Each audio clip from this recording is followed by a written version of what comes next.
Hi అండి. అందరికీ నమస్కారం. Welcome to our channel. Shravana మాసంలో వచ్చే పౌర్ణమి రోజుని రాఖీ పౌర్ణమి అంటారు.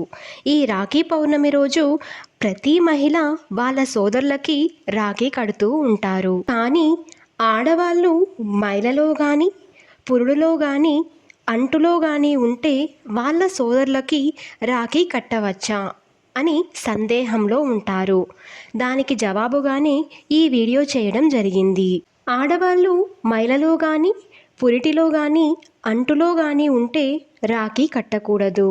అలా కడితే వాళ్ళ సోదరులకి మంచిది కాదని ఆడవాళ్ళు గుర్తుంచుకోవాలి. మరి రాఖీ పౌర్ణమి రోజు రాఖీ కట్టకపోతే మరెప్పుడు కట్టాలి అని అనుకుంటున్నారా?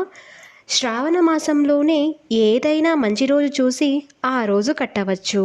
ఈ వీడియో కనుక మీకు నచ్చినట్లయితే లైక్ చేయండి, షేర్ చేయండి, సబ్స్క్రైబ్ చేసుకోవడం మర్చిపోకండి. Thank you for watching.